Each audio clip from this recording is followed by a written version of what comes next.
4, 5, 6, 7, 8, 9, 10. 1, 2, 3. Mic check, check, check.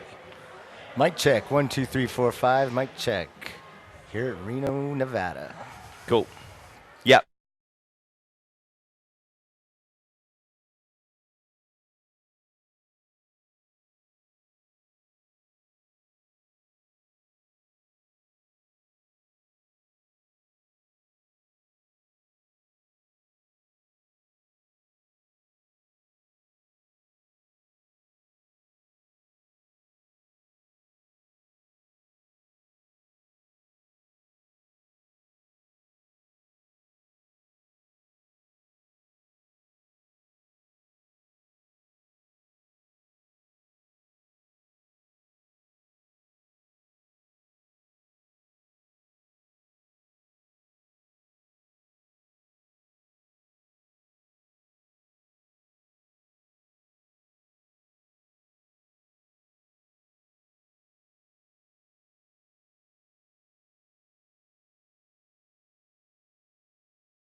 It's a soggy and wet evening in downtown Reno. Some early winter conditions as the USL season nears towards the end. Tonight, a big match in the Western Conference of the USL Championship as the Reno 1868 Football Club plays host to the Real Monarchs SLC.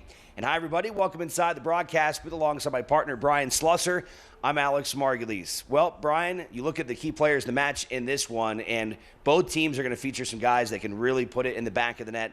We'll start first with the Monarchs, and Michael Chang has been one of the best goal scorers really in the entire USL this year. Yeah, he's a machine. He's been in the USL since 2013. He's played over 170 games, and he's their main goal scorer with 11 goals and 4 assists, so look for him to be active in this game as well. On the other side for Reno 1868, third best scoring team in the USL, and Danny Mazovsky has been absolutely on fire. Started with 4 goals in that game against Tacoma a couple of weeks ago, 7 goals over his last 4 matches. Yeah, Reno's lucky to have him back off of injury, and he's scoring goals, and then I think that's inspired Herzog to get a couple goals also. So we'll look for him to get 2 or 3 more tonight. Should be a dangerous pairing up top for Reno. Mazovsky and Herzog back in there for Ian Russell as Reno 1868 tries to make it 4 in a row as they make this final push here at the end of the season. We'll be right back after a quick break. We'll show you the starting lineups, and we will kick things off. Soccer coming up in downtown Reno between Reno 1868 and the Real Monarchs SLC next.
All right, back here in downtown Reno, moments away from action as Reno 1868, their final match of the season against the Real Monarchs. And as you mentioned, only 2 more home matches, including this one tonight.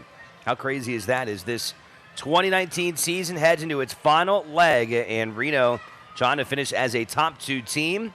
They'll need a little help tonight between Fresno and San Antonio, as Reno will root for San Antonio in that one, but they'll have to take care of business themselves against a Real Monarchs team that has picked up 2 wins in their last 5 matches. All right, let's take a look at the starting 11s. Begin with the visitors and Real Monarchs, led by Jamison Olave, who took over in July. He is the interim head coach. A 4-4-2. Chang, we mentioned him during the open. He's the top threat on this team. Also look out for Jack Blake out there, as well as Kyle Coffey. So a couple guys to keep an eye out for. And in goal, David Ochoa, an 18-year-old who is considered one of the top goalkeeping prospects in all of U.S. soccer. Yeah, he's spent some time with the U16, U18, and U20 national team, and has made a name for himself there. So we'll look for him to be hard to get by tonight. On the other side for Ian Russell and Reno 1868. Talked about the pair at the top with Herzog and Mazovsky. In the middle, Siad Haji making his second consecutive start in the midfield. Eric Calvillo coming up from San Jose. He'll make his 5th appearance of the season with Reno 1868.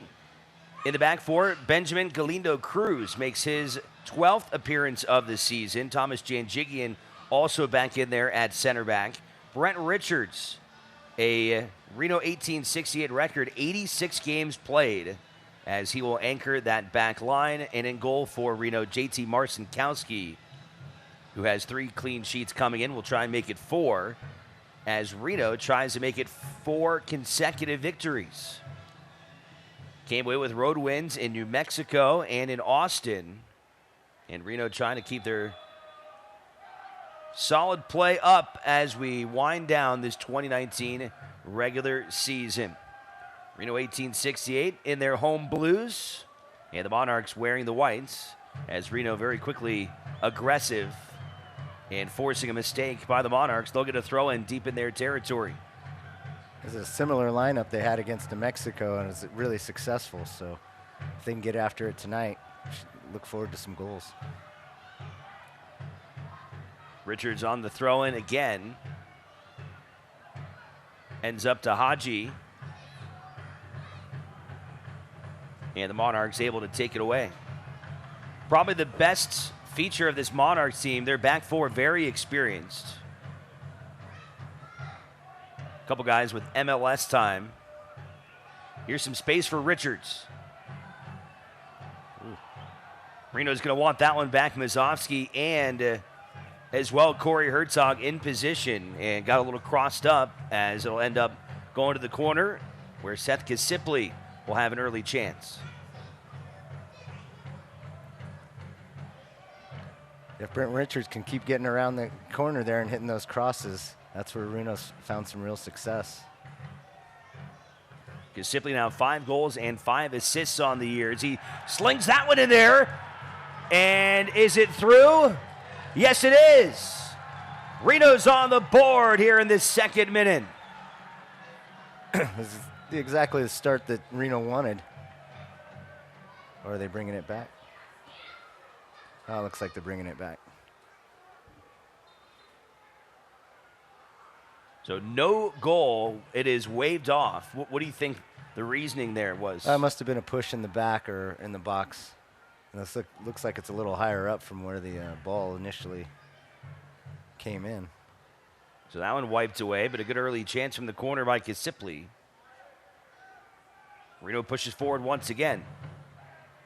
They'll send it out wide to Richards, who had a hat trick of assists in the last home match. 3 assists in that game, as Danny Mazovsky scored 4 goals as he tried to lay one in there, and it'll go off of the Monarchs and corralled on the other side by Reno's other outside back, Duke Lacroix, who has been very active in the offensive side of things from his fullback spot.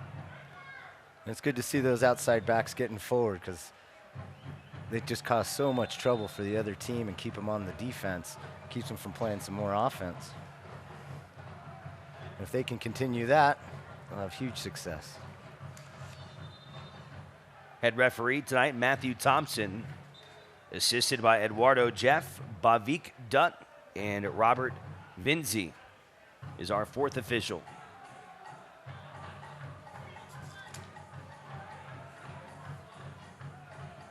Looks like the conditions have really improved considerably, Brian. You were out there earlier this afternoon with TMCC. You're the interim head coach over there, and it was not great soccer weather this afternoon, was it? No, it was a nasty, windy day, and then once the girls started playing, the snow started coming down, and ended up canceling our game about 20 minutes early.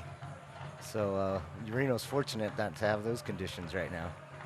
Lived here a good chunk of my life, and I have never seen September snow. And that was crazy earlier today. Very wet, soppy Kind of sleety snow that fell and actually stuck in, I don't know, about an inch of snow at my house. It didn't last very long, but if you look on your screen, kind of the north side of the stadium, you can still see some of that snow sticking to the mountaintops. Very bizarre change in weather. It was about 91 degrees on Thursday. It was a very pleasant high 70s yesterday, and then it turned very wintry here this afternoon. Here's a chance for the Monarchs.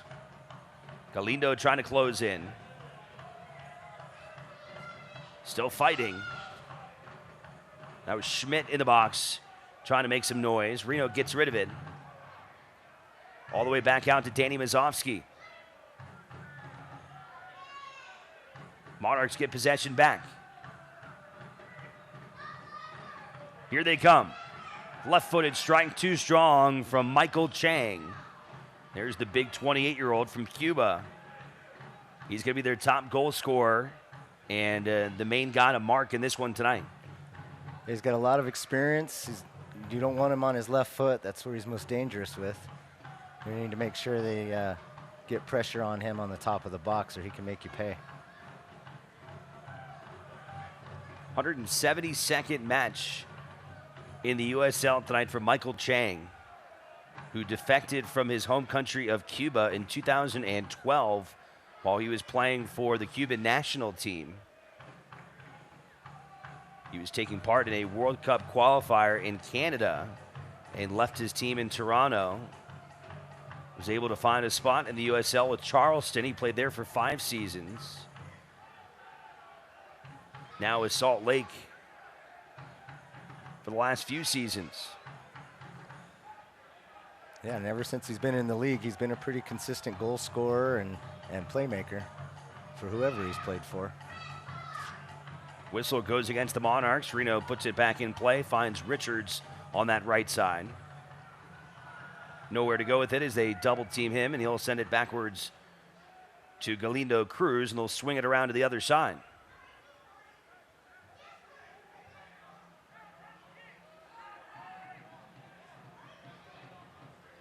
Richards with Haji to his right. Lays it into Siad Haji. Young 19-year-old. Great turn. Mazovsky.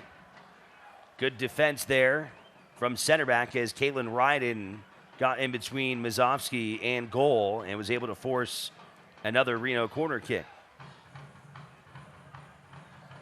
Ryden, probably the best defensive player on the squad. Last year he was named the Monarchs Defensive Player of the Year, number 52. Was able to rebound after Mazovsky had good hold-up play there in the box. That should be a good battle. Lindo. Monarchs clear. Trying to counterattack. Sloppy play there, though. Gives it right back to Reno.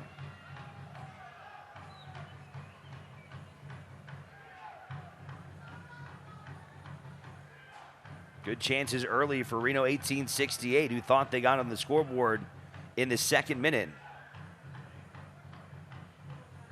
But usually, as they do, high-tempo offense here early on in this first opening 10 minutes and really setting the pace for this match. It's been good possession so far from Reno.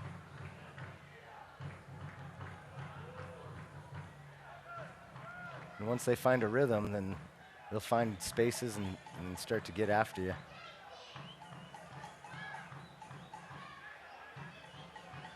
Richards again. Trying to find Mazovsky. That's been the kind of golden combination lately for Reno. Well, and why not? You know, Mazovsky's been great in the air. I thought Brent Richards was going to play it in earlier when Mazovsky was making the run, but came in just a little late. In the first 16 matches of the season, Danny Mazovsky tallied only 3 goals. Since then, he's at 7 goals in his last 4 matches, and he has been a big target. And you talked about his play through the air. A lot of those goals have come through the air and from his head. Well, the service for Brent Richards has been spot on as well lately. And we saw there at the beginning, he played another nice ball through that kind of squibbled through there that Herzog would have liked to get a hold of.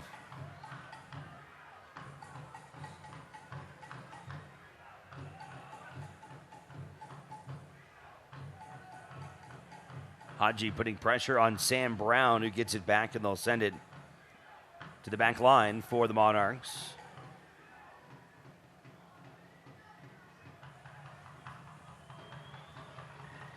Here's a chance. Out to Schmidt.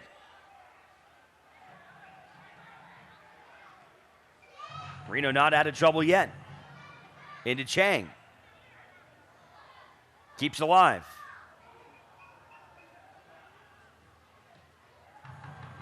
And Janjigian gets in front of JT Marcinkowski and forces a corner kick for the Monarchs.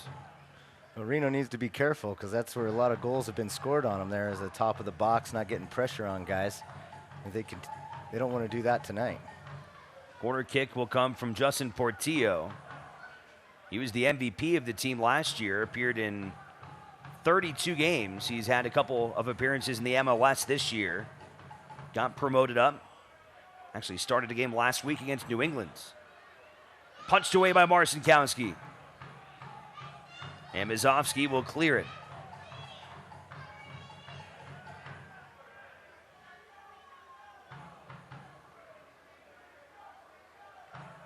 Schmidt able to save it. Back into Portillo, excuse me.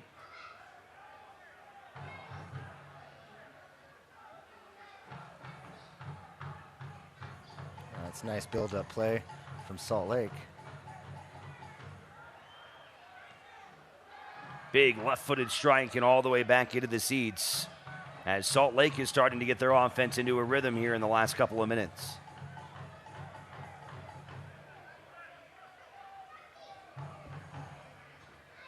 JT Marcinkowski, 23-year-old, now in his second season with Reno 1868. 39th start of his career. He's got 8 clean sheets in those 38 previous appearances.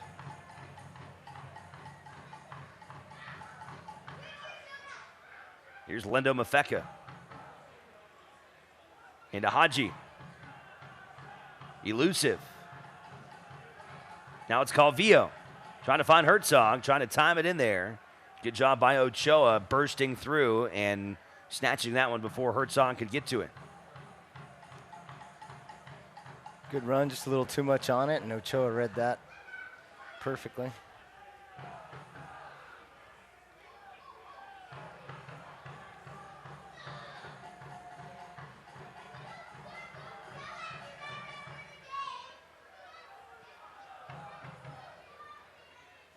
Nothing to give here so far, 12 minutes in.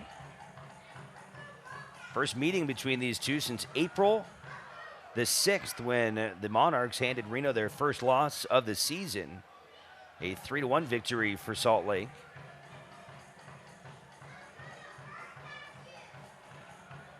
One of only 9 losses on the season for Reno. Calvillo trying to get it over there to Haji. And instead, a throw-in now will come from Tate Schmidt. That was a good build-up. They got a lot of room there in the midfield. They just need to keep knocking the ball around. Don't have to go for the big long pass right away.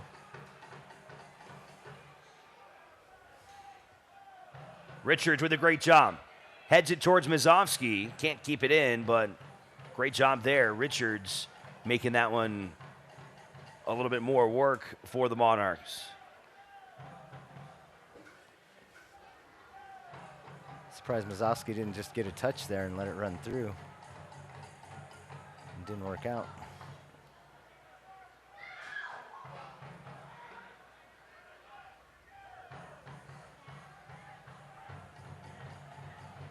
Back over to Tate Schmidt.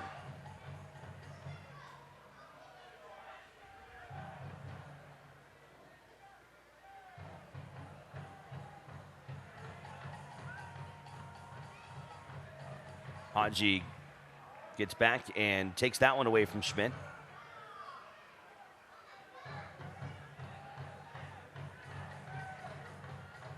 Kalen Ryden this time on the throw-in.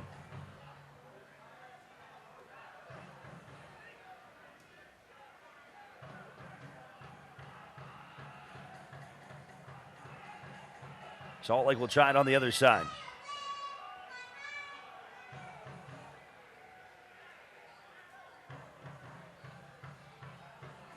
Looking for Chang there in the middle. Couldn't quite cross it in there, and a goal kick coming up for JT's Marcinkowski. That was a wasted opportunity there from Salt Lake. Jack Blake, who's the second leading scorer currently on the squad tonight. He's got 8 goals. The Englishman in his first season with the Monarchs after playing last year with the Tampa Bay Rowdies. Keep an eye on it for him as well. Here's Calvillo. Back to Richards. A lot of space again for Brent Richards. Great into ball. Hadji. Richards goes back to collect. Surprised they're giving so much space to Richards over there? You know, teams seem to do that. They seem to forget about him, and then he'll make you pay. But, I mean, that's where Reno has their successes with Lacroix and Richards coming out of the back. And when they're not doing that, Reno's they're just not as successful as what they do.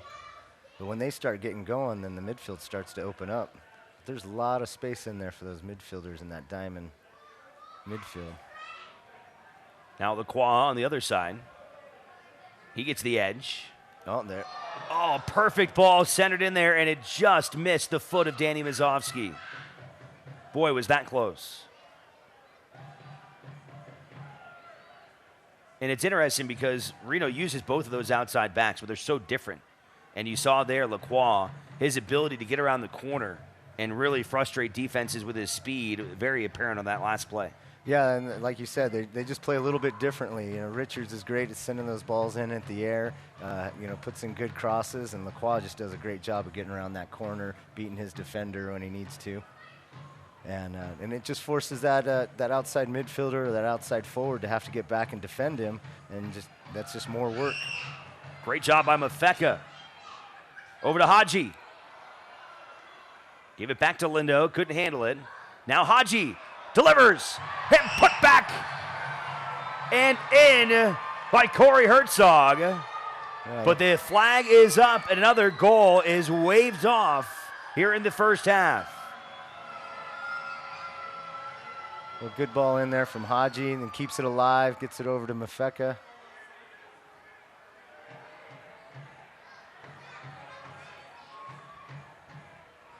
And I don't know if they were calling Richards offsides, because I didn't think Herzog was offsides on that play. So a break again for the Monarchs defense. But Mazovsky never made a play for the ball, so I'm not sure why he called it offsides.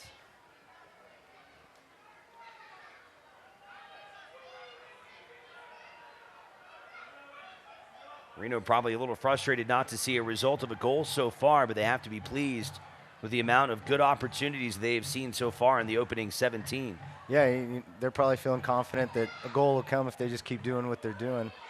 They need to keep the pressure on and not make sure they don't give Salt Lake, you know, time with the ball so that they can build a rhythm and get their confidence. Just need to keep pressing them.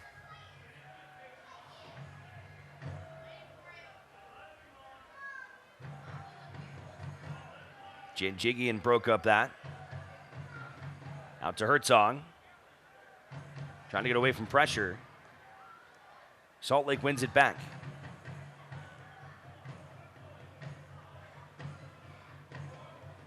Building something here. Chang. Some space and a point-blank miss by Kyle Coffey as he pulls it just wide of the net. Boy, is he going to want that one back. Yeah, and you know, and again, this is where Reno struggles with that diamond midfield. They don't seem to get back fast enough and get pressure on the counterattacks, especially when they lose the ball in the midfield. So Salt Lake that close to getting the game's first goal. Both teams getting some good offensive chances now.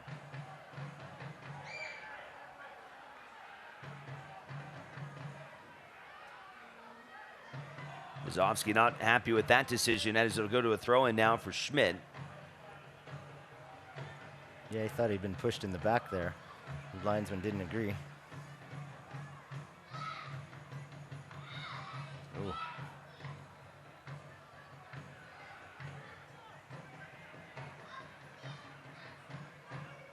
Monarchs trying to find some space. Get it out wide. A little slip that time. Goes back to Lindo Mafeka. Now to Lacroix on the left side. Put that one in too early. Should have taken it at him a little bit more. Monarchs quickly pushing the pace the other way. Now to Chang. Double teamed by both Janjigian and Herzog. A little bit of contact there. And looked like Chang maybe got a little twisted up. Yeah, I think he's making more of it than it was. Kind of what it seems, isn't it? Yeah. Yeah. It just kind of got caught a piece of Herzog's foot, very incidental. Yeah, after it went out of bounds, Herzog looked to his left and then just got his feet tangled under him. He's going to play it off a little bit. This is Noah Powder. Won a USL Cup with the Red Bulls back in 2016, where he was a teammate of Zach Carroll's, as well as Conrad Pliwa, who is another defenseman on this squad. Brings some championship experience to Real.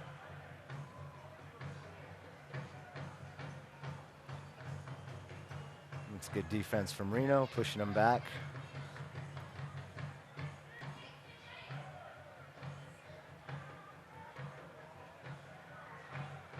Some patience here from the Monarchs.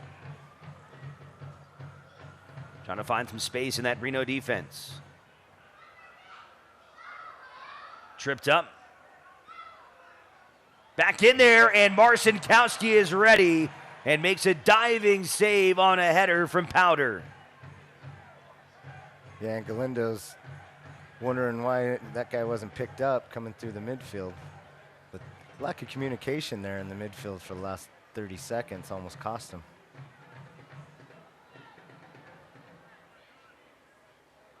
Update on the game in San Antonio. Big match between San Antonio and Fresno. Reno certainly will be keeping an eye on this one tonight. Fresno trailing 1-0 at halftime as San Antonio has the game's lone goal. In the 17th minute, it was Walter Restrepo to give San Antonio a 1-0 advantage.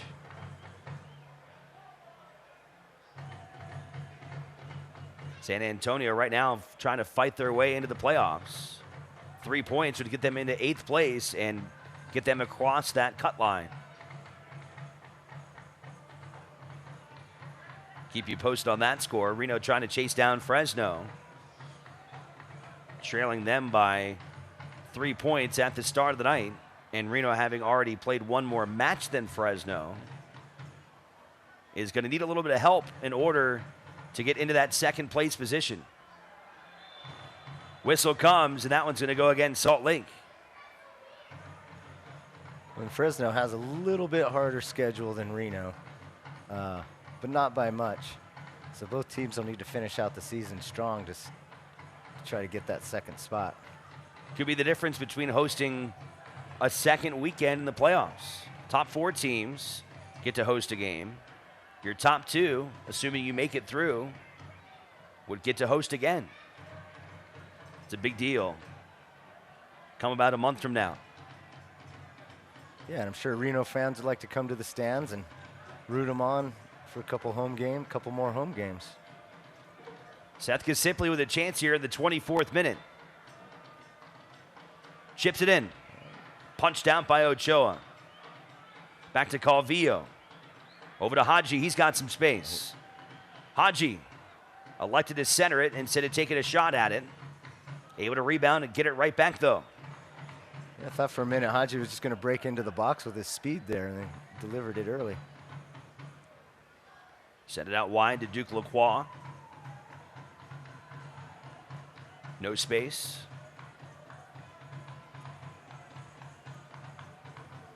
Into the corner for Lacroix now. Calvillo Trying to go top shelf a little bit too much. Well, the buildup is still looking good. Doing a great job of moving the ball around, sharing it, finding those open spaces.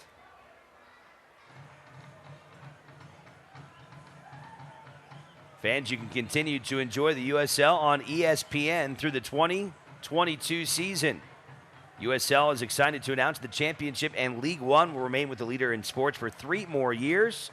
ESPN Plus will continue to be the home of all things USL, and at least 19 games a year will be featured on the ESPN family of networks, including 9 games on ESPN Deportes. Continue to follow, support, and watch your club on ESPN and ESPN Plus. Alongside Brian Slusser, I'm Alex Margulies. 25th minute, and no score between Reno and Salt Lake in the 4th to last match of the 2019 season. On what has been a wet and cold evening here in downtown Reno. Coldest night in, I'd say, at least 6 months, maybe even longer than that, as the calendar starts shifting its way towards the wintry months.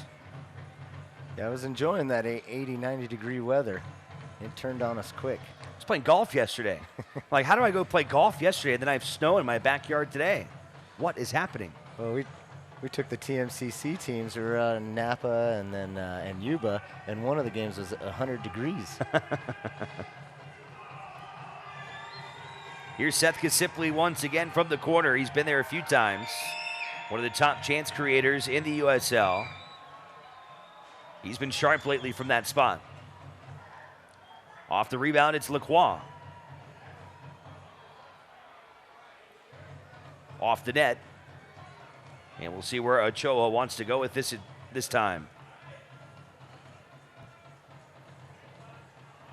I think Reno might need to do a little bit better job of increasing the intensity in that final third and just trying to move things a little bit quicker.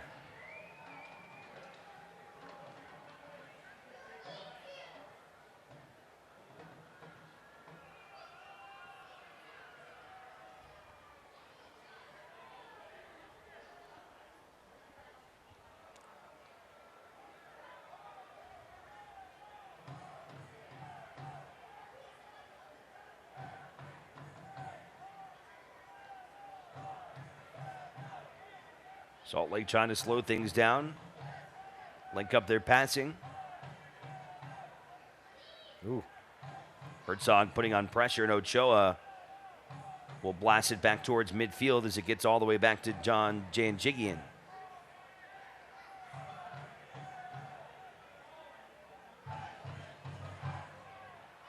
Good try there by Herzog. He was trying to get it back out there to Lacroix, and a sliding stop by the Monarchs. Check and see what's going on the right side. It's been Richards and Haji over there today for Reno. Richards throws it over the head of Siad Haji. Tripped up in the box. What do we have here? Looks like he's going to give it to him just outside the box. Right on the line. You can see that turf. It was chunked up, I mean, right on the edge of the penalty box. Yeah, just caught him on the leg as he was getting around him. That's what Haji gives you. You know, his speed and explosiveness can really cause problems, especially in a one-on-one situation. Can you do much with this angle in terms of trying to go for goal? You know, there's a few things you can do from here. There's a lot of different plays. You know, you can play it to the back post, back to the near post. You got guys that can probably hit balls on the top of the box. So there's a lot you can do here. Here's Lindo Mafeka.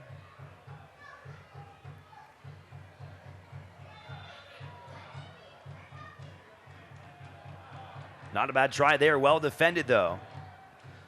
Kasipley puts it back in, and it's headed into the back of the net. Danny Mazovsky's done it again. His 11th goal of the year. And this one's not getting taken back. It is 1-0 Reno in the 29th minute. It was interesting. They played the ball into Mazovsky. on the free kick. He can't, they come out and clear it, but then he gets right back on it and gets himself another head goal. He's just been a monster in the air. Here's Kasipli. Look at that power. He comes in there to put that in the back of the net. He is so consistent with his head. And it's brought something to this team that they just didn't have before while he was out. But they are just, on offense, he dominates the air and causes huge problems.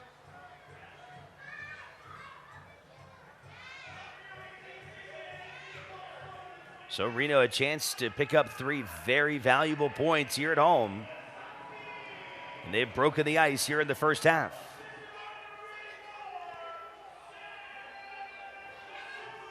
Of the 11 goals now scored by Mazovsky this season, that is now number 6 via his head. They'll keep feeding him.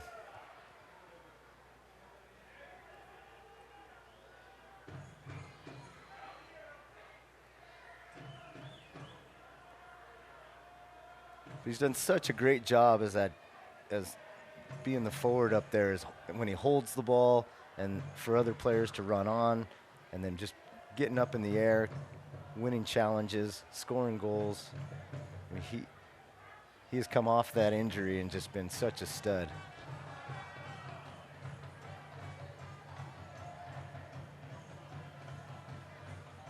Sometimes those injuries just make you hungry, though.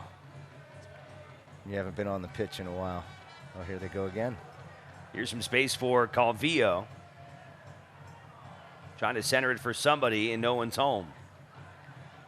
Yeah, once he saw nobody running into the box, he needed to just hold it up there, not force it. Now Lacroix. Duke Lacroix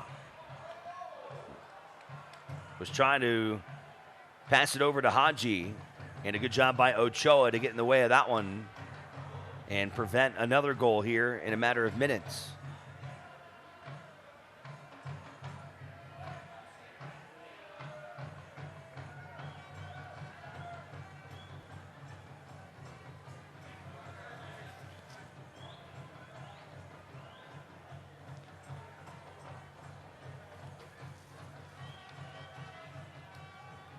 Unfortunately, these next 5 minutes, this is where Reno likes to kind of lay off a bit and then try to let the team back into the game. So hopefully they can continue this pressure, keep building on the outsides, keep possession, make Salt Lake chase the ball a little bit. And that second one should open up if they can do that.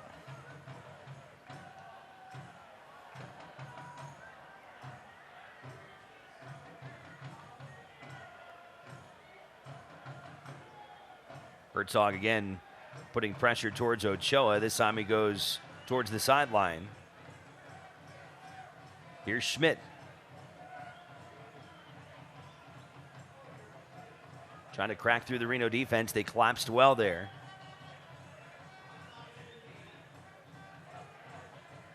A lot of blue shirts. Not a lot offensively for the Monarchs, and they'll swing it around to the right side.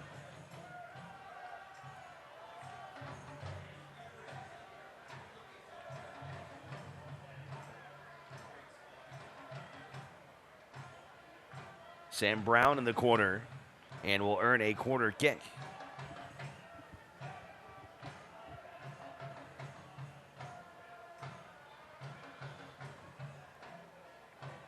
Here's Powder, who almost headed a goal earlier in this half. Great save by JT Marcinkowski to, at the time, keep this game 0-0.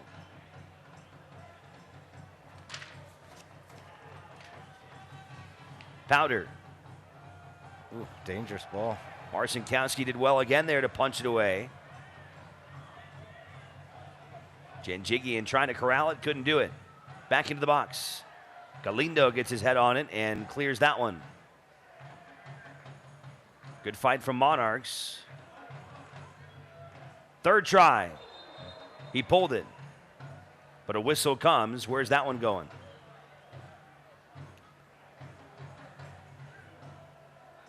Maybe caught a little piece there of Reno. Yeah, a little deflection, so it looks like it's going to be a corner. Back to Powder. to get that extra ball off the field.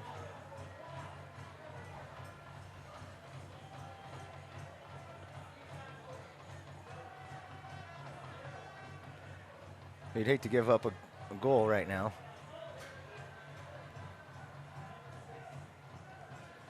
Over to Blake. Rejected away. That time it was Lacroix getting his body in front of him.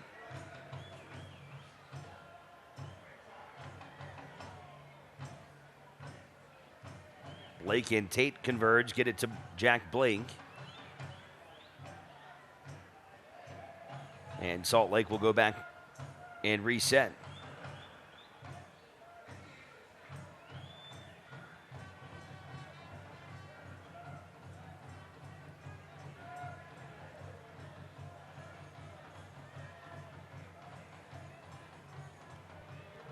Some possession for Salt Lake, which they haven't been able to put together lately, but this is better from them.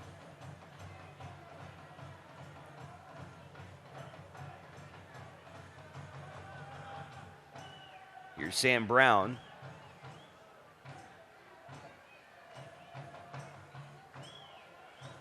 Trying to find Chang in the middle. Chang closing. Marcinkowski beats him to it.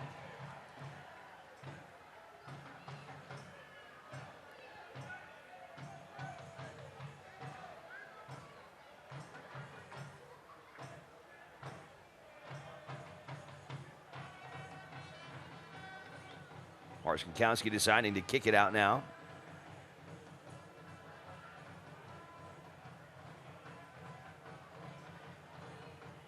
Possession back to the Monarchs.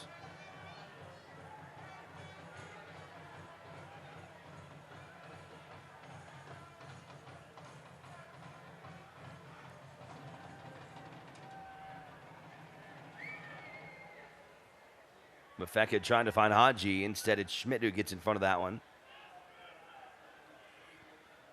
Reno needs to get back on him until Salt Lake's finding some confidence in their game now.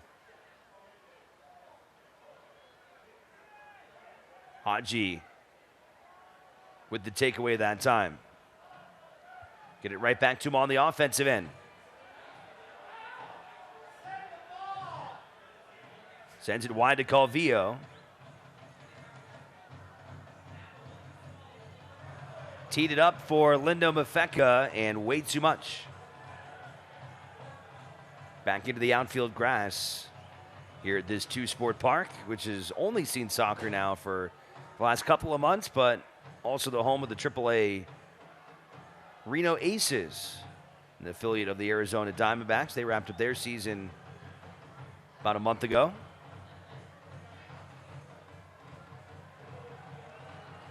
Good slide there from Galindo. Giving up another corner. Reno once again on the defensive as Powder will attempt his fourth corner kick of the half.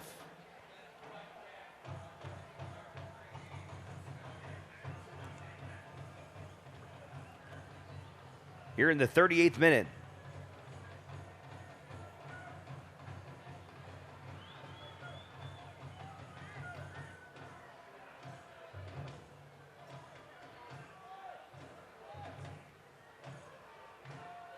Not much on that one. And Brett Richards on the throw now. Given right back.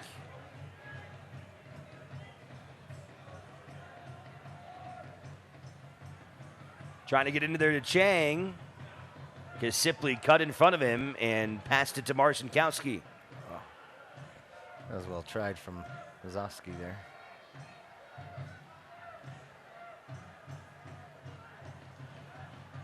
Trying to be nifty that time, Salt Lake, and they'll give it to Reno at the midfield.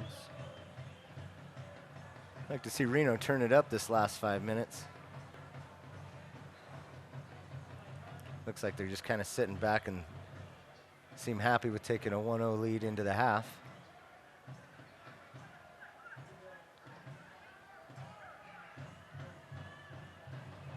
Lacroix the takeaway. Looking to find some space. Here's Mazovsky. Danny. Oh!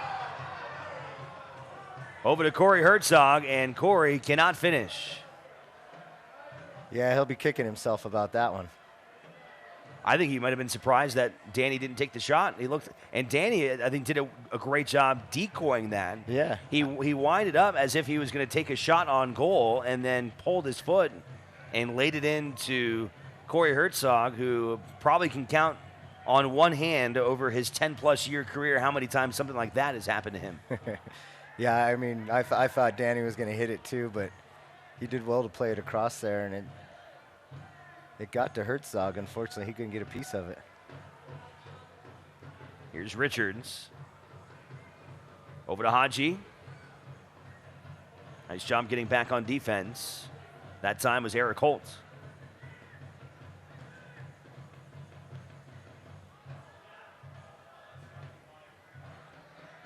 About 5 minutes left here. We'll see what kind of stoppage time gets tacked on, probably a minute or two. Portillo sends it wide.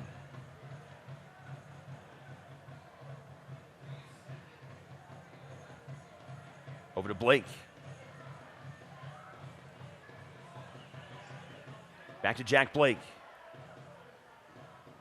That's good play in the tight space. Here's Powder. Powder breaks through, and Powder puts it in the back of the nets. And Salt Lake has equalized here in the 41st minute on a goal from Noah Powder. Where's that leg down we always talk about? You know, just at the top of the box, and nobody getting in there, diving, not standing him up, not playing with that intensity. And now they're at 1-1 when they could have gone into the game gone into half 1-0. That's what I was telling you. We just needed to see more intensity in that last 5 minutes. Well, that's tough, too, when you have three blue jerseys standing in the middle of the box and nobody can break up a run there from Noah Powder. No, lack of effort, really. And communication. Somebody just saying, hey, step to him and I'll cover you. That's all that had to be done there. There's no reason he should have just waltzed through there like they were a bunch of cones. Noah Powder last year had 3 goals with Orange County. That is his first goal this year with the Monarchs.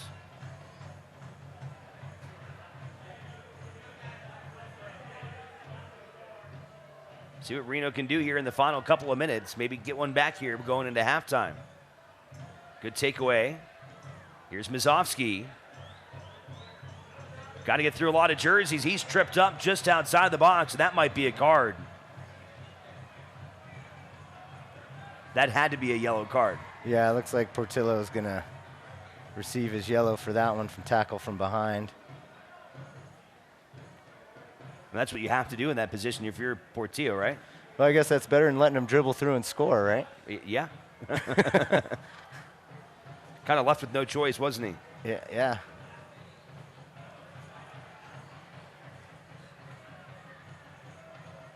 See what Reno can do with this here, as it'll be Kasipli and Mafeka. Well, they've dominated this half. They deserve to be ahead. But that's soccer for you.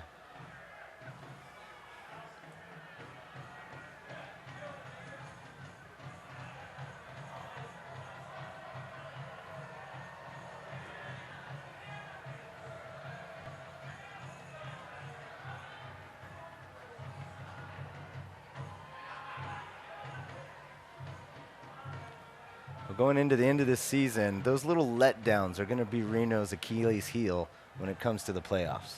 If they can't keep up the intensity and maintain their consistency throughout the game, they're going to continue to give up those easy goals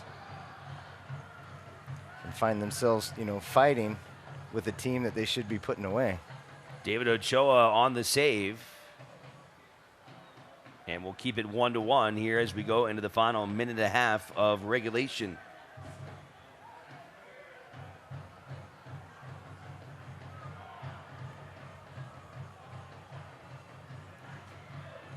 Here's Chang. Michael Chang. Galindo slips, got back up, centers it, and that was a very fortunate situation for Reno. A little slip and a fall. The difference between Salt Lake going up 2-1. unable to keep his feet is Jack Blake on a good ball in from Chang, as that was a little bit too close for comfort here in the final couple of moments.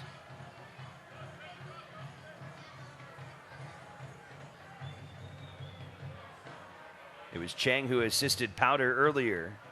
Almost had his second. Yeah, and again, the midfield is not expecting the worst to happen, and then when things do turn bad, they're not in good positions to clean up. Instead, they find themselves behind the play and almost giving up another goal.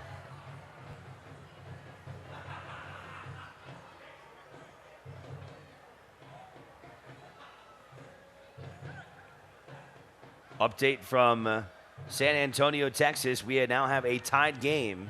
Fresno has found the equalizer. In the 55th, Alex Cooper has made it 1-1. We'll keep you posted on that score throughout the night. Important for Reno. Here's Haji.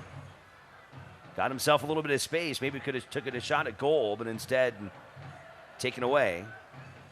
Still some time here for Reno. About a minute of stoppage time added.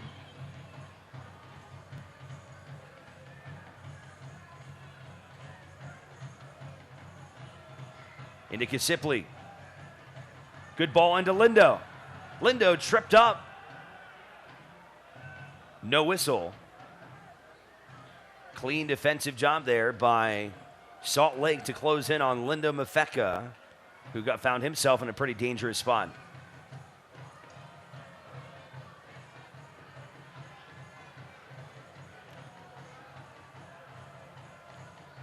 Looks like that's going to wind the clock down in the half at 1-1. That's unfortunate. They'll allow the throw in from Schmidt, and there is the whistle. So Salt Lake fighting hard here on the road, able to tie this one up 1-1. Final meeting between these two West Coast teams. And it's the Monarchs after that goal by Noah Powder, making it 1-1. There is Powder. And he was a big part of Orange County a season ago. He's won a USL Cup with New York, and a huge goal late in the first half for the Monarchs as they continue to try and bolster their position in the Western Conference. They're not guaranteed anything right now, and certainly playing just like that. All right, let's go down to the field. Julian Delgadio has head coach Ian Russell to get his thoughts on the first half. Coach, 2 early goals called back in the first half, but you must like how your team's attacked in the first 45. Yeah, we created some good chances, trying to switch the ball. They're playing a 3-back, so the space is wide. I think we've done a good job of that. We just got to finish our chances. 11 goals for Daniel Mazovsky, another one tonight, 6 of which have been headers. I mean, how impressive has this kid been the last month or so? He's very good in the box with his head, probably the best in the league, to be honest. So hopefully he continues. Biggest message to the team about the second half? Just we need some more goals, keep a clean sheet in the second half. Best of luck, Coach. Thank you so much. Back up to you guys. All right, Julian Delgadio wisely has the gloves on tonight. Exposing the fingers, though, that's going to get a little chilly come the end of the second half as the temperatures will continue to plummet here in northern Nevada. And we will have more soccer. We'll see how this one shapes up in the second half. Right now, we've got a good one. Reno and Salt Lake tied at 1 as we step aside. More from downtown Reno after a quick break.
Johnson, though, going to hurry things up. Tenorio giving a blast. Goal! Clever will take a shot. He fires it home for a classic. Cicerone to the back post. What a start for St. Louis. Tyler Blackwood. Wharton and Espria in it as well. Williamson strikes and puts it in, a fourth for T2 on a beautiful strike. Asante saved by Congress. And a save by Morton. Through and a diving stop. Punched away by Laurel. Follow. Can't save Laurel. And this. It's a hammer. Oh, that's an important intervention by Logan Ketterer.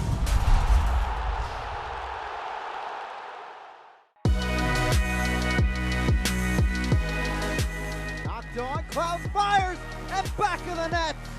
Paul Clouds. Ball swept in. Headed on, up and in, and just like that, Toronto answers. Ball played forward up the side. Moon trying to drop it back. Tries the left-footed shot and finds the back of the net.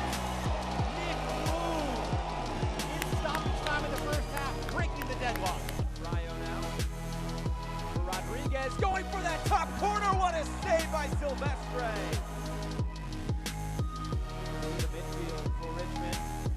Calls for Wheeler. Avenue and a shot. We always do that. Oh. Fitzgerald still around the box for Chattanooga. The shot by Caparelli's pushed aside by Herrera.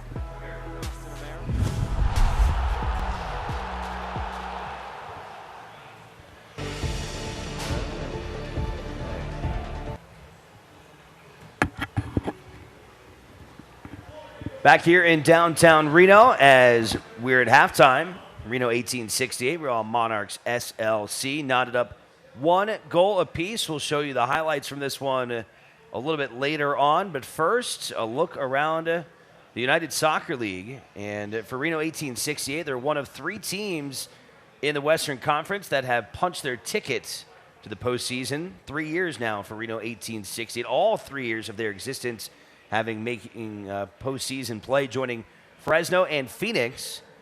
How about this? It finally ended. Finally. Phoenix had won 20 consecutive matches. That's not wins and draws. They won 20 consecutive matches. Will that ever happen again? I guess if Phoenix keeps their same team, I mean, maybe they could make another run at it. But that's just an amazing run. I mean, no one would have thought of that at the beginning of the season, that Phoenix could do something like that. And it was great. I mean, unfortunately, Fresno was the one that knocked them off and took 3 points. But it's good to see that somebody could finally take care of Phoenix. 2 penalty kicks late in the match missed by Phoenix. A lot had to happen for them to finally see that streak come to an end. But Fresno, a big win for them and a big win for Fresno in terms of trying to hold on to the second place position in the West as they're jockeying right now with this Reno club. Then in the match to watch, El Paso holding the final spot in the USL Western Conference Championship race at the start of play today against Sacramento Republic, who has been surging up the table into a top 5 finish. That one definitely one to keep an eye on this evening.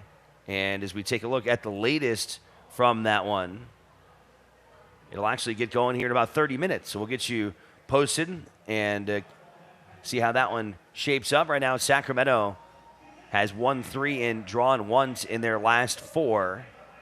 El Paso at the start of play in a tie for 10th place with San Antonio and Portland. A lot of teams can still get into the postseason. It's actually pretty incredible. There are 14 teams right now that are all within 1 point, basically, of either being in or on that cut line. So a lot can happen here over the final 4 matches of the season. We'll take one more break. Coming up next here from downtown Reno, we'll show you the highlights as Reno and Reno and Salt Lake will continue on. Second half action coming up from Greater Nevada Fields. Hey.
Back here in downtown Reno, getting set for second half action between Reno 1868 and the Real Monarchs SLC.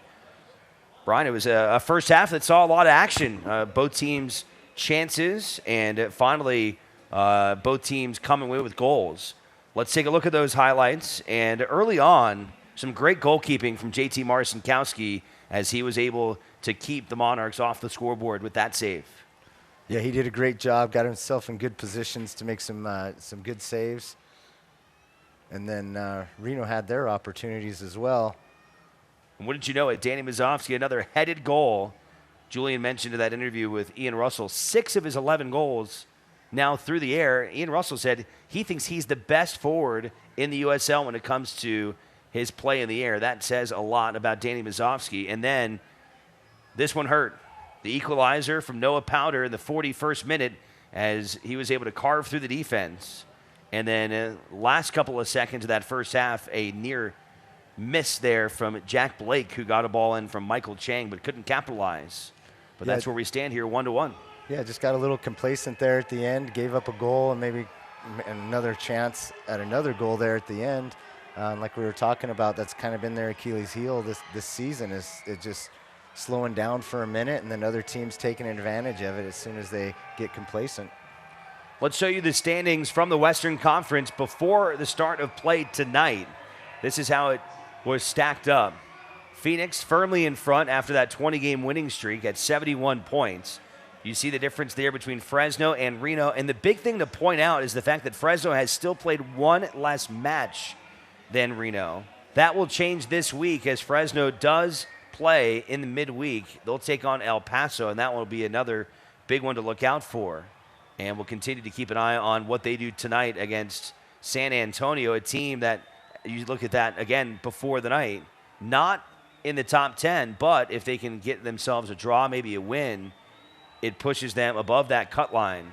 But at the start of play, El Paso, OKC, Portland, Las Vegas, and San Antonio all starting the night at 39 points. So a lot of teams can still break through. But I really think the top 3, I think, is pretty much cemented. But even getting to that 4th spot, that's very critical as well, because if you're a 4th place team, that's going to get you a home game in the first round. Yeah, and there's still quite a few teams fighting for that 4th spot, as we can see there with the point standings. And like you said, Reno, Fresno, and Phoenix are all in control of their destiny. But there's 4 more games to play, and anything can happen at this point. After tonight, Reno back at home next Saturday, their final home match of the regular season. Well, they'll play El Paso. They'll finish the year with a pair of road matches against a couple teams that right now are outside of the playoff picture. They'll play in Las Vegas against the Lights, and then they'll finish out the regular season on the 19th of October against Tulsa. Yeah, both teams that they should take care of and be able to keep their points, and if things go right, they can keep that 2nd spot and get that extra home game. And a big development right now in San Antonio. They have taken the lead on Fresno. So good news for Reno 1868. Moises Hernandez in the 67th minute has given San Antonio a 2-1 advantage. And for San Antonio, that's huge because that would put them in 9th place and bump them into playoff position. So a lot to keep an eye on down there. Remember a couple weeks ago, it was a San Antonio team that came here to Reno and really put it to Reno 1868 and came away with a very lopsided win here in Reno, something you don't see very often. No, and that's a team that you can't take lightly. San Antonio has been tough all season. And even in the games that they've lost, they've kept it close, and it's been a battle for anybody that's played them. And I was also noticing that it looks like Phoenix is down a goal to New Mexico. So well, it's interesting. Sometimes you see streaks end. Yep. And you kind of get that lapse in disappointment, maybe lose a little bit of the magic. Well, and Reno had that going for a few games, Yep. and now they found their stride again. And you're right, 31st minute, New Mexico on top 1-0 against Phoenix. Perhaps 2 losses in a row for Phoenix. That would be quite the change-up. Yeah, I'm not sure if they're resting players, but you know that can hurt you in the end. You start resting guys thinking you're getting ready for the playoffs, and then you lose that rhythm. And so they're in a position, well, you know, how do they keep their guys fresh, but at the same time with that rhythm and that camaraderie that they've had. A lot of pressure coming from Reno on the offensive end here to start the second half.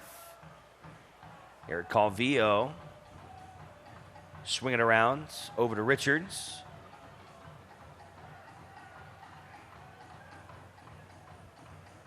Janjigian turns around, sends it back to the midfield.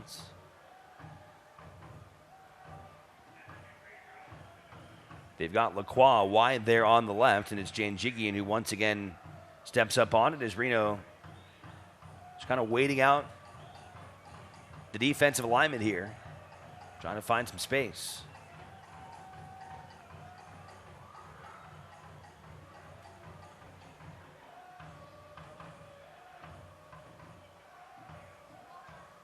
Pretty rare to see Reno spending this much time kind of in their back line, going back and forth, and very, very patient.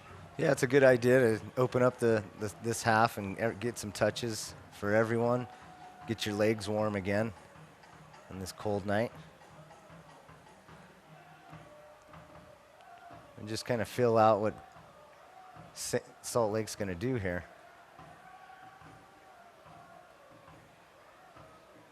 Can you kind of lull a defense to sleep, too, by doing something like that, and all of a sudden you kind of hit it? Well, Reno's really good at that. When they switch the ball left and right, they usually tend to find a hole, or they can get around you on those outsides. Of course, you know, you got leave Richards out there with the ball, and he can swing it in to Mazovsky, and that's been a real dangerous combo for Reno.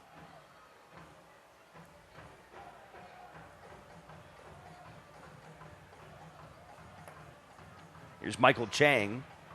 Picked up his 5th assist on the season. That's the best on the team when he assisted the goal by Powder in that 41st minute.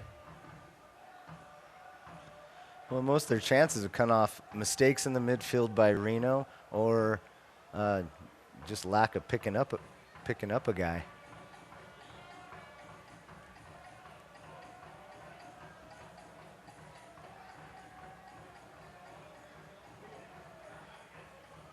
That game in San Antonio now into the 76th minute. So winding down in Texas. A 2-1 lead for San Antonio on top of the Zorros of Fresno, who came in and beat Reno here a couple of weeks ago, a 3-2 finish. Reno made things interesting late with a couple of goals from Danny Mazovsky, but it was Fresno in the final seconds who pulled ahead and picked up a 3-2 victory. Been a lot of crazy finishes in downtown over these last couple of seasons, and that was definitely one of them. Sure was.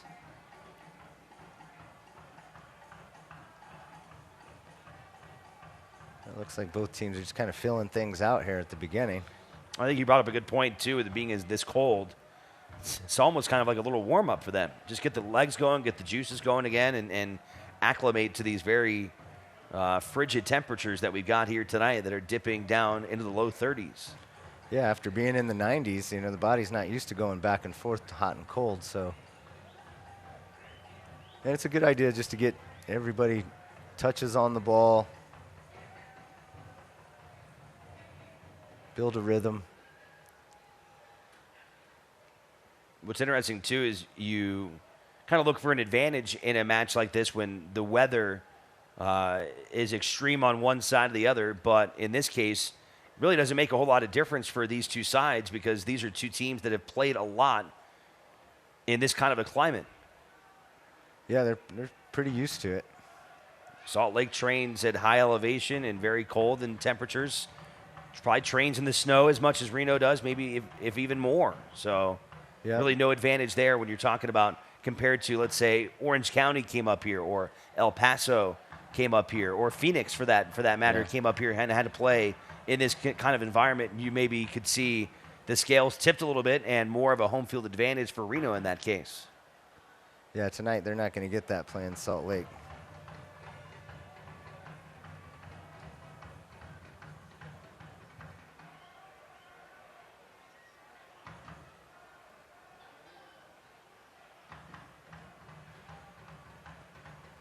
But I'm interested to see, how Salt Lake's going to come at them the second half, if they're just going to kind of sit back and let them come, or if they're going to go for a win, because they need the win just as much, or probably more than Reno does at this point.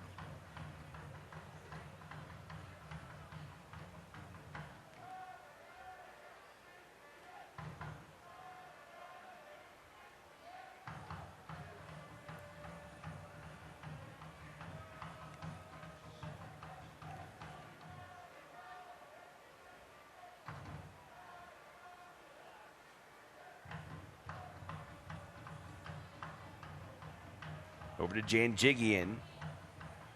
Now it's Duke Lacroix. Salt Lake's doing a little bit better of switching with the ball, covering the spaces. Here's Mazovsky. Ricochets back to him. Ooh. Blasted off the post. Almost had his second goal of the night. What a great shot from Mazovsky. Took the first one, rebounded, and then he got a second chance at it. Let it rip. He was right on the money as that one banked off the post. And you can see now the poor weather has returned. A little bit of cold rain falling down now here into the 53rd minute of this second half.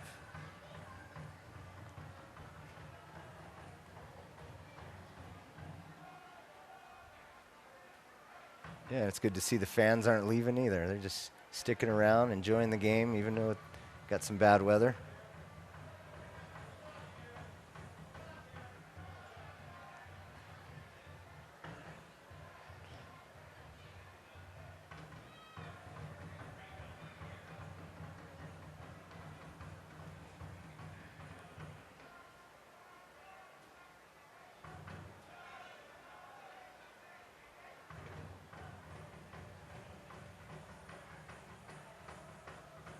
Good ball into the middle for Mafeka. Trying to lead it in for Herzog, and Ochoa sprinting up and getting on top of it. A little bit softer pass from Mafeka, and Corey Herzog would have had a goal there.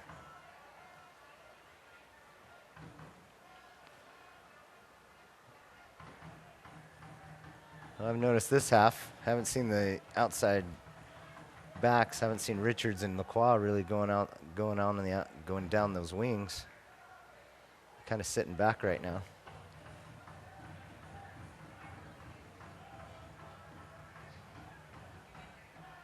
Here comes Salt Lake. Couldn't handle it. Goes to Galindo. Now it's Calvillo. Spent a lot of time with Reno last year, Calvillo. 11 appearances. Tonight his 5th. And has seen his first MLS time this year with the Earthquakes. Given away late. Mafeka. Trying to center it for Herzog. Another poor giveaway deep in the territory there by Salt Lake.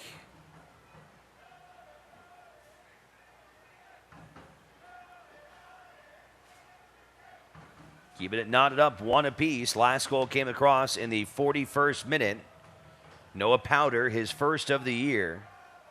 That was after Reno got on the board in the 29th minute, thanks to the headed goal by Danny Mazovsky.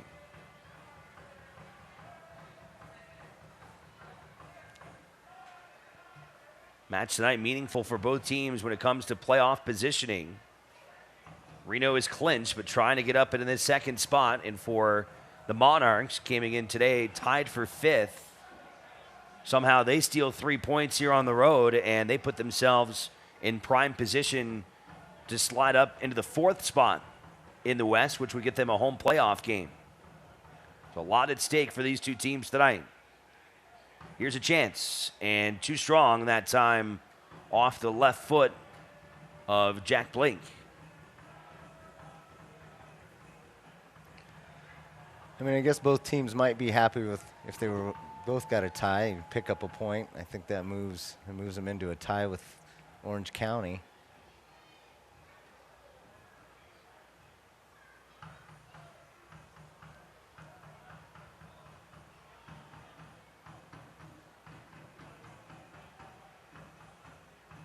Nice job by Mazovsky. A little late tackle there. As the cold rain continues to fall here in downtown Reno, we move into the 57th minute. And a set piece opportunity for Lindo Mafeka.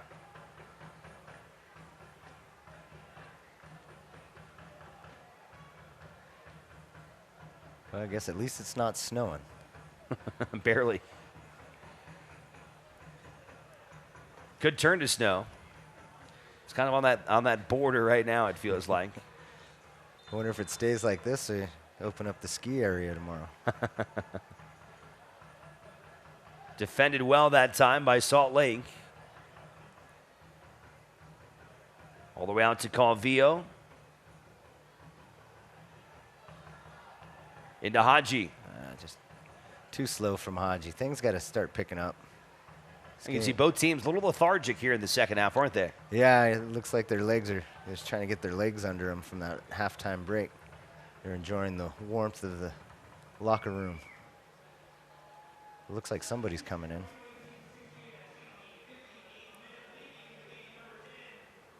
Looks like Lindo Mafeka is going to head to the bench. And Gilbert Fuentes, the talented young star, will come on and appear in only his 9th match of the season for Reno. Fuentes, the teenager from Tracy, California, who made his professional debut with Reno last year and has since gone on to play in the MLS as only a 17-year-old.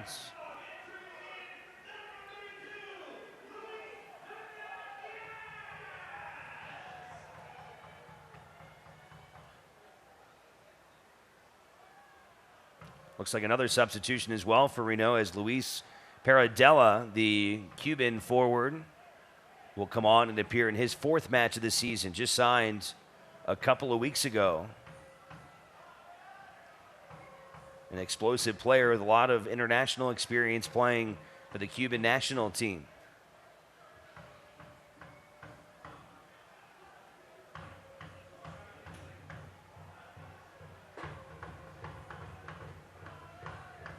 Paradella takes over for Herzog, and Fuentes is in for Lindo Mafeka. See if that injects a little offensive life into Reno here in this second half. There's Paradella, puts his shoulder into a defender. Wow.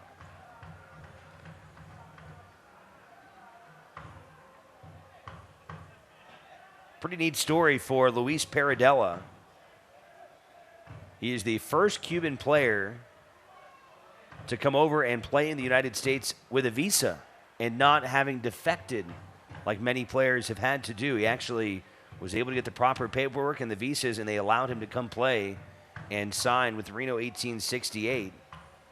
And interesting kind of paradox when you talk about Paradella as opposed to Michael Chang, who we have mentioned has had a very long and successful career now in the USL, going all the way back to 2013. But at the time, political climate very different. He did have to defect in order to get over to the U.S. and left the Cuban national team while he was playing in Canada during a World Cup qualifier, and that's how he eventually got out of Cuba. So a couple Cuban-born players on the same pitch, very different ways of how they got here. Yeah, it's nice to see that things are opening up, and hopefully more players can do the same.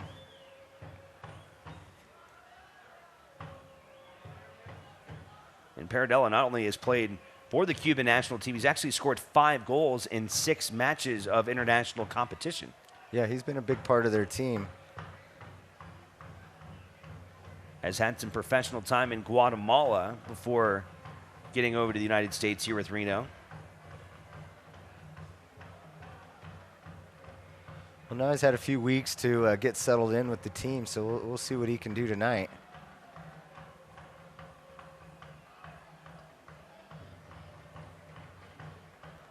Here's Kasipli. Knifes it through. Finds Danny Mazovsky. Defended well as they'll have to send it back to Calvillo. Over to Mazovsky. And a whistle comes. That one's going against Real Monarchs. It almost looks as Reno's not using those wings like they were doing before, and I don't have to watch and see if that is them or what Salt Lake City is doing. So a set piece here for Seth Kasipli. As the rain continues to fall.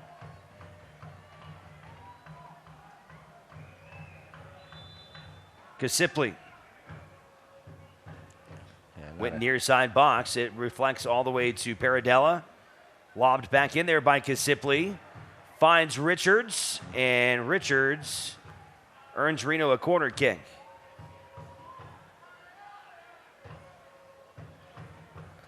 Once again, Mazowski getting his head on the ball to just flick it on to Richards, and Richards just wasn't able to get it back to him.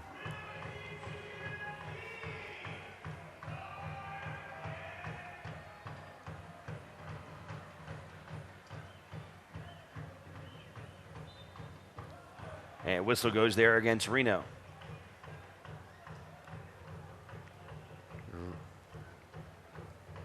Want to mention with just a couple weeks remaining, the pressure officially on.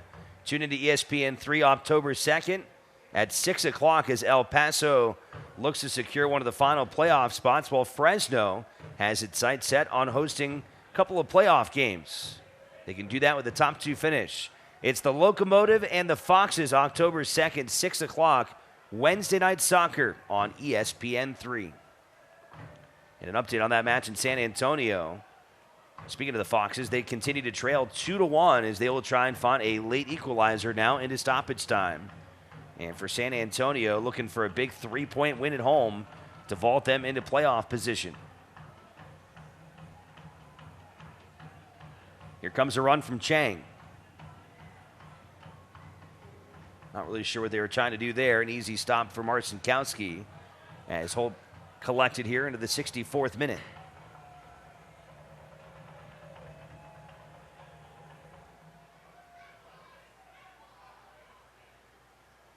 Here's Paradella again. Good physical play, gets him some space. Back to Fuentes. Into Paradella. Sends it out to Lacroix.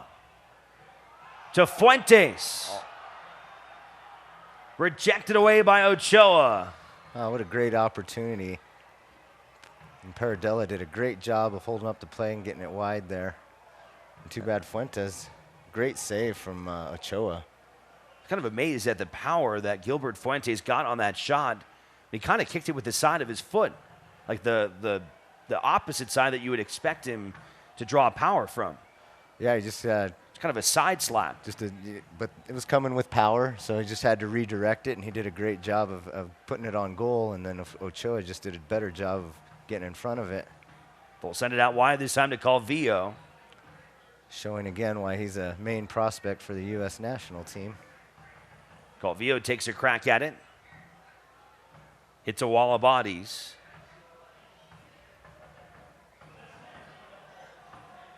See if Reno can break through here. Trying to retake the lead.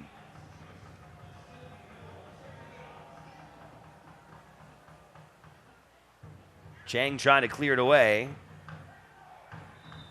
And a whistle comes. That will go against Reno as he gets knocked over near the sideline. Select, the official ball supplier of the USL Championship and many of the finest leagues in the world.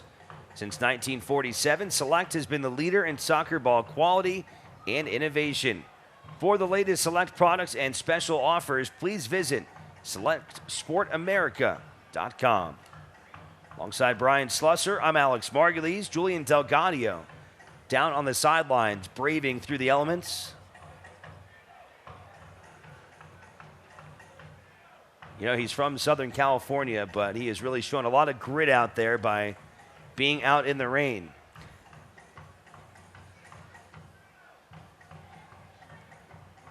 Paradella trying to spin and kick, and an easy stop for David Ochoa, who has only allowed 22 goals this year in 15 matches. For those of you just joining us, Ochoa in goal. He's only 18 years old and considered one of the top American young goalkeepers, and was part of the U.S. under-20 team that played in the World Cup.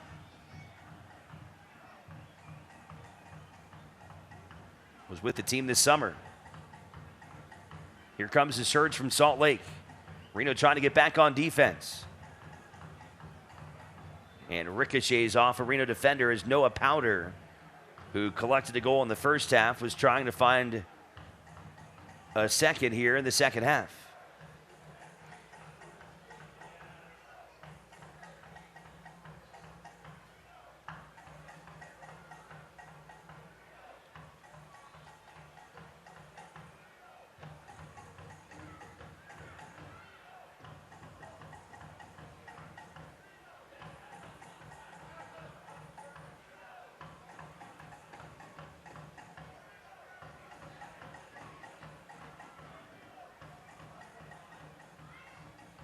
Not much going that time. Haji trying to get rid of it. Aradella puts on some pressure, and it goes all the way back to Ochoa. You can see the moisture affecting our cameras here tonight. That rain continues to fall and kind of picking up a little bit harder down there.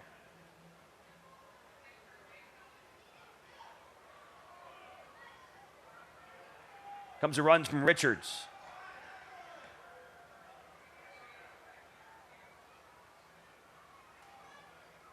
Over to Haji. Into Gilbert Fuentes. Back to Richards. And cut off. Well defended that time. Monarchs trying to put together a quick counterattack. And look how quickly Reno able to get 5-6 shirts back on the defensive ends, quickly in position. The Salt Lake's doing a much better job this half of closing down those wings.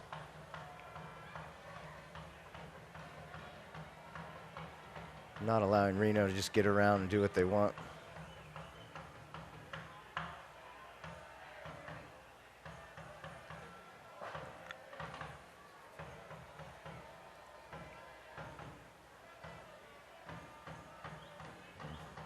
Chance here for Salt Lake, and Janjigian gets his body in front of it. Jack Blake was the aggressor that time. And a corner kick coming up. Final score tonight in San Antonio. Big win for San Antonio as they close out and top Fresno by a final score of 2-1. So San Antonio now in a tie for 9th place. And for Fresno, an opportunity wasted as they collect 0 points tonight at home. Powder from the corner. Great job by Marcinkowski to snatch that one out of the air.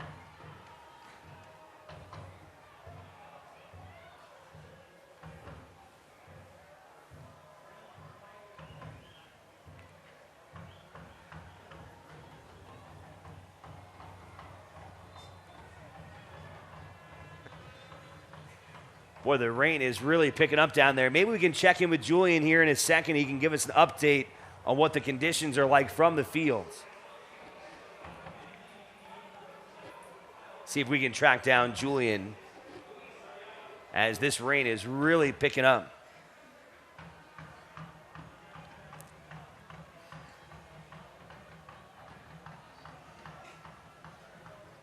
Another substitution for the Monarchs as Coffee is out, and Luis Arriaga will check in for the final 20 minutes of regulation.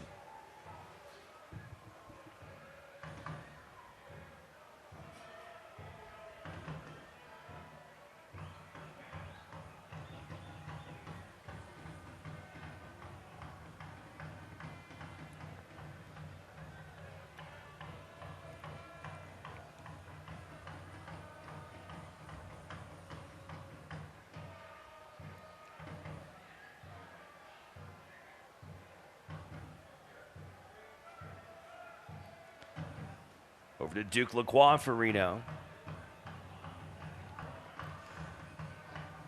don't think they expected the rain to come down quite this hard tonight. It was snowing this afternoon, but the forecast was kind of hit or miss for this evening, but it has gotten pretty bad here in this second half. Yeah, it looks like it's gotten worse, and it seems like it's slowed the game down as well. Ball's not moving as quick. Ochoa able to beat Mazovsky, and looks like he's coming up wincing. The conditions making things pretty uncomfortable out there for the guys.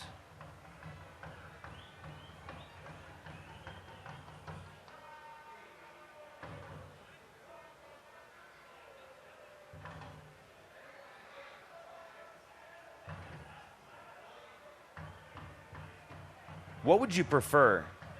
A cold kind of freezing rain like you've got here tonight, or just actually pure snow at that point?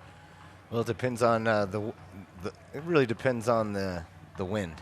You know, if you got the snow blowing in your face in one direction and you're trying to play forward, you know, it makes it really difficult. But if you're the team that's obviously got your back to it, then it makes it nice for you. So there's difficulties to all of it. But either way, it's definitely mentally challenging for these players tonight to have to deal with this weather, but they seem to be doing a good job. Paradella is shoved down from behind, and that's going to draw a whistle.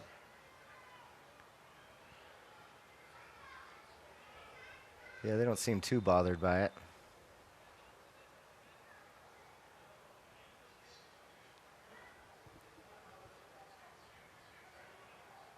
Here's Calvillo. I think what you worry about the most is injuries on a day like this. Looks like Reno will make another substitution as Sam Gleedle will check in now here in this second half. Gleedle's been a real spark plug in his first season now. 27 matches appeared in. He's got 5 goals and 4 assists on the year. And he had a great assist when they played Austin, that run that he made down the left side and passed it back into Mazovsky.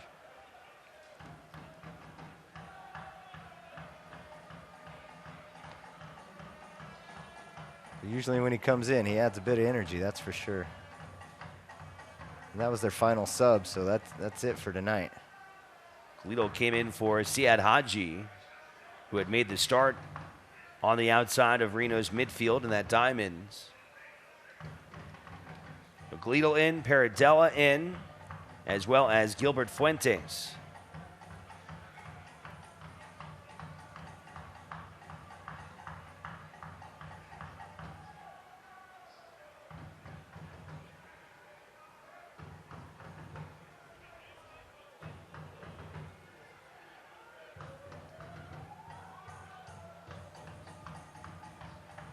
Neither team really able to get very comfortable offensively here in this second half.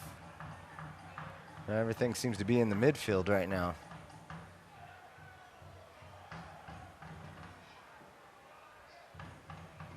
Get that wide to Powder, who has been very involved in the offense tonight. Had the lone goal for Salt Lake.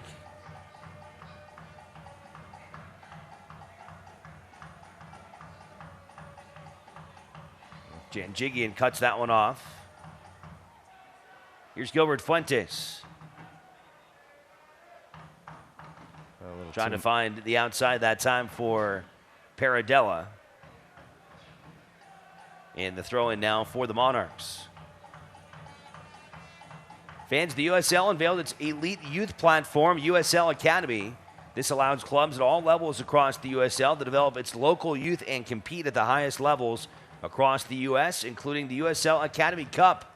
For more information, visit uslsoccer.com/academy.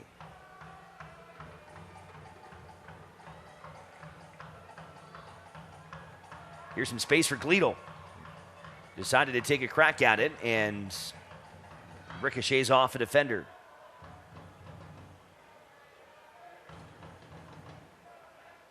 Janjigian racing back on the defensive end.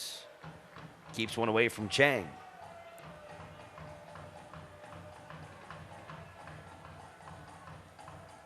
Dangerous throw in as Marcinkowski will quickly get rid of that ball.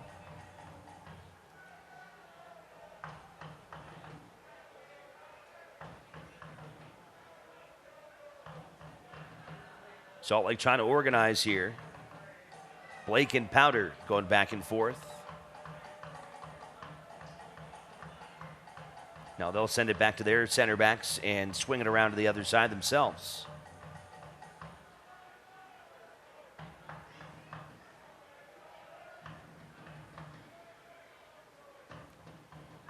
Blake knocked away by Marcinkowski. Back over to Powder.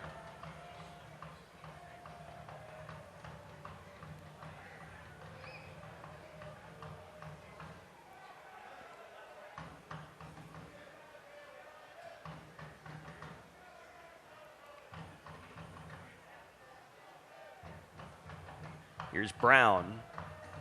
Intercepted by Gleedle, who sends it out of play.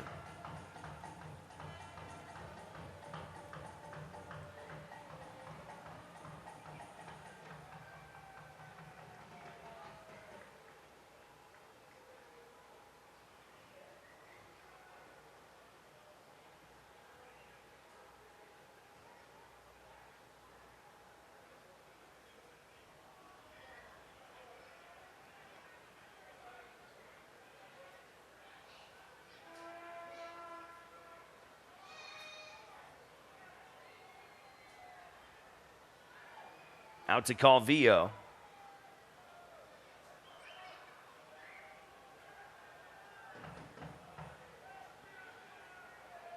Yeah, the ball movement hasn't been too good lately. Reno needs to get back to moving the ball around. Moving it here, Paradella. Kept in play. Off the bar again. That time it was Richards who nearly had a goal. Good vision from Gleedle there to find Richards and play it back to him. Well, looks like he's going to pick up a foul.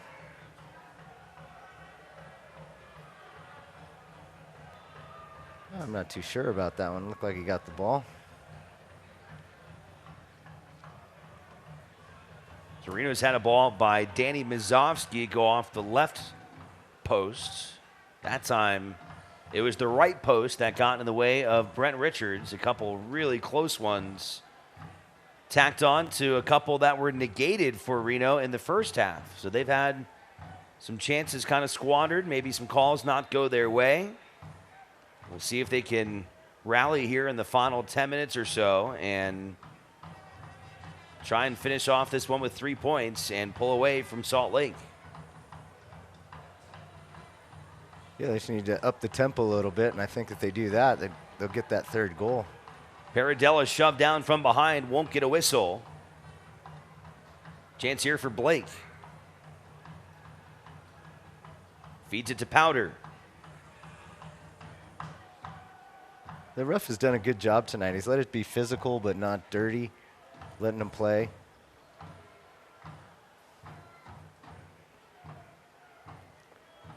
Nice job by Fuentes there to win that one in the midfields. And a pull from behind on Mazovsky, and that's going to be a whistle against Salt Lake. Yeah, Mazovsky got him turned there, and he didn't want him to take off and just had to pull him back. Smart professional foul.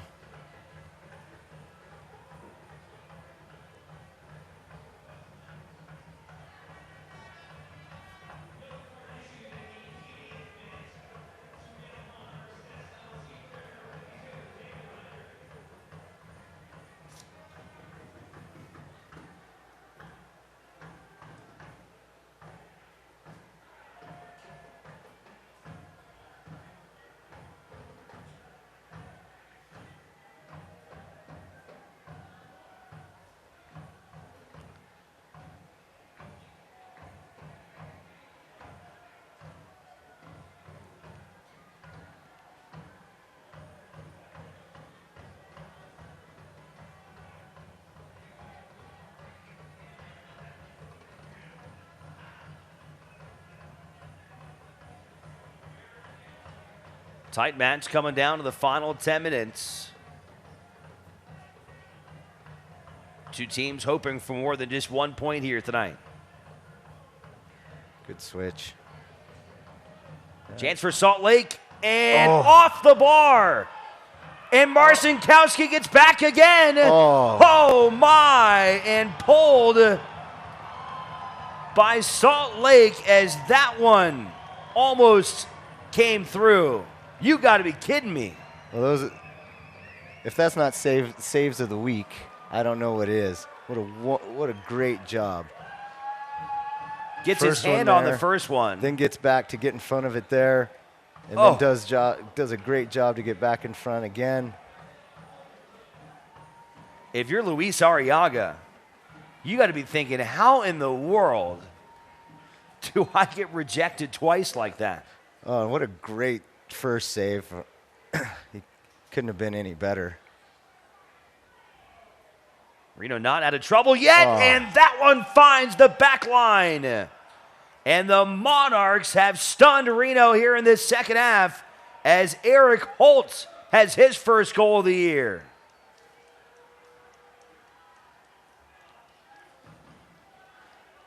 Well, just letting him loose on the weak side there, not picking him up. Bounces out and then is able to thread the needle into that far corner.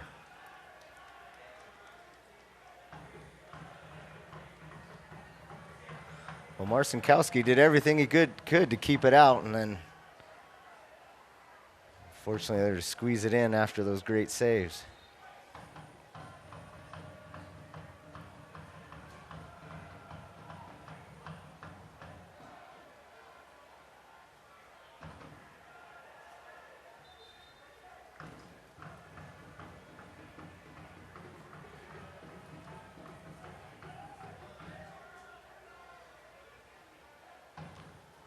Well, 7 minutes. Let's see if Reno can turn it up a notch and get one back.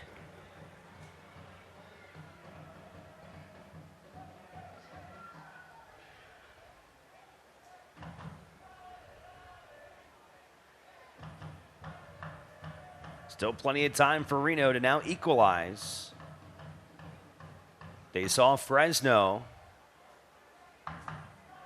miss an opportunity down in San Antonio as they dropped a 2-1 match to San Antonio.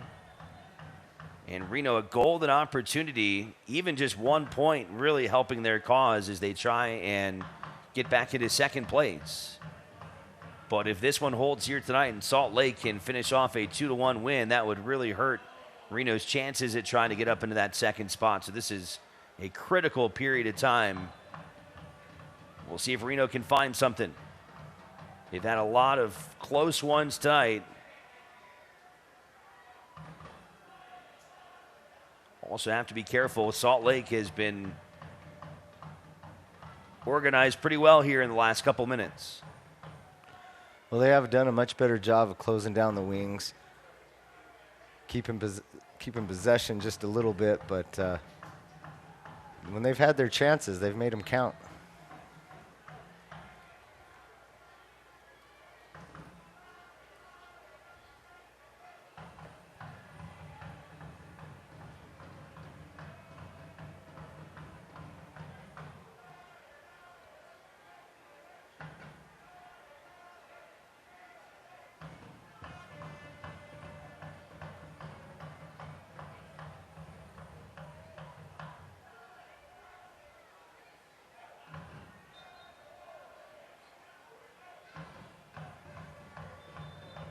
That one doesn't look good. I don't have to tell you what's going on there. No, and in the cold, I can imagine he's not a happy camper.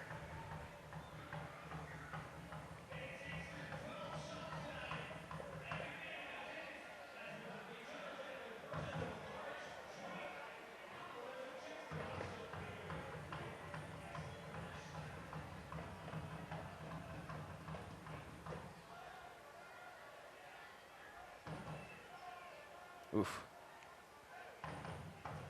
Well, they continue to work on that one. I want to remind you that you can continue to enjoy the USL on ESPN through the 2022 season. USL is excited to announce that the championship and League One will remain with the leader in sports for 3 more years. ESPN Plus will continue to be the home of all things USL and at least 19 games a year will be featured on the ESPN family of networks, including 9 matches on ESPN Deportes. Continue to follow, support, and watch your club on ESPN and ESPN+. 87th minute, Reno trying to rally here late. Danny Mazovsky over to Eric Calvillo. Back to Seth Kasipli. Here's Brent Richards. Gets away from Paradella, and the Monarchs will clear it all the way back to Galindo.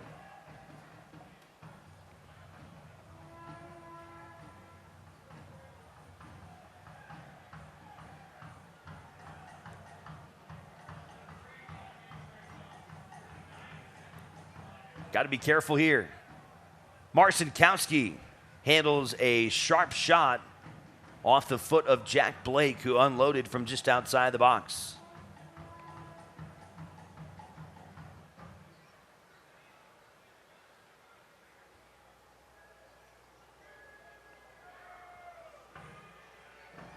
He's made some great saves tonight. Unfortunately, couldn't keep one of them out.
See what Reno can do here as they flip the field.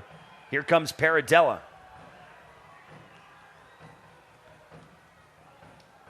Good run by Gleedle there. Well, got a corner out of it.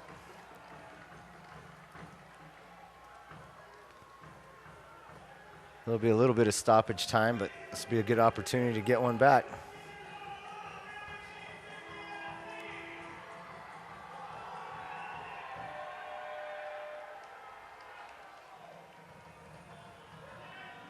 Sipley from the corner.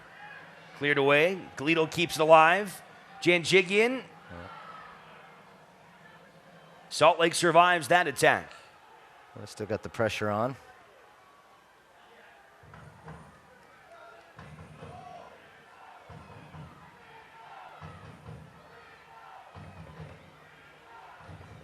Oh.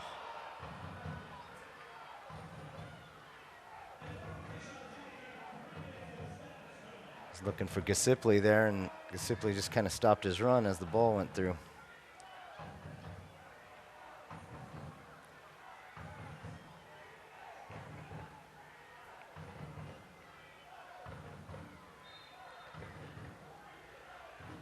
Well, 3 minutes to get one back. Crunch time here tonight in Reno. Whistle goes against Reno.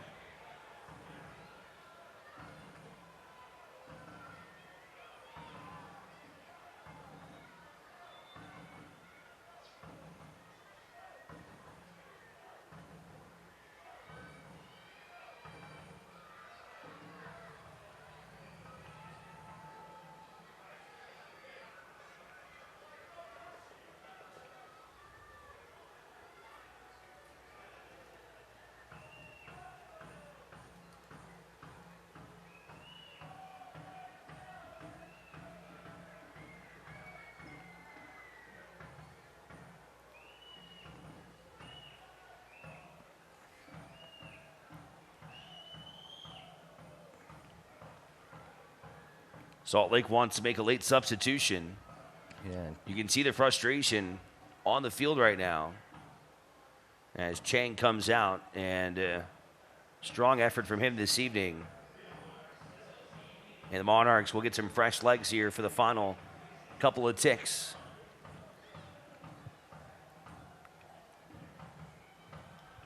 We should still have about 3 more minutes of extra time. Galindo sends it out of play.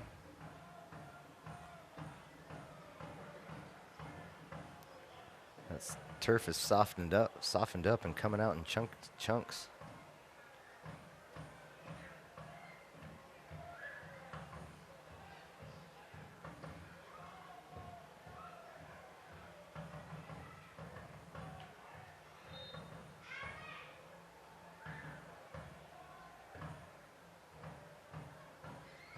Monarchs took the lead in the 83rd minute by Eric Holt's goal, his first of the year. Holt, who had spent time at the MLS level with the Real Salt Lake this year, making 5 appearances. He even started a match last week against New England. Came through the big moment about 10 minutes ago. Still time for Reno to find some late magic, and they'll go down towards the corner, and it'll be a throw-in for Brett Richards. Kisipli. And it's Ochoa, the 18-year-old keeper, who pulls it away. You see the +3, and we're at 93, but with that stop of play a couple minutes ago, there should still be, I'd say, at least a minute, maybe 2 left. Yeah, we'll see what the ref does here. Not a lot of time. Maybe one more chance here for Reno. See what they can make of this opportunity.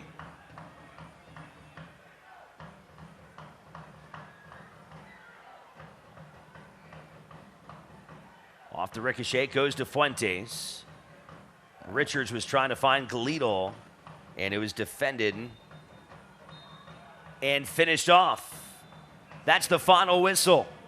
And it's the Real Monarchs with a big 3-point win on the road as they survive in a nasty rain-filled contest here in downtown Reno.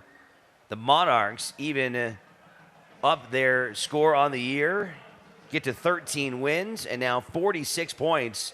A huge win here for the Monarchs to bolster their playoff position in the Western Conference. Yeah, that's huge for the Monarchs. They came in, they got 3 points away from home. They got to feel good about that, especially going home, and hopefully Reno can get back on track the next game. That's going to push the Monarchs into 4th place.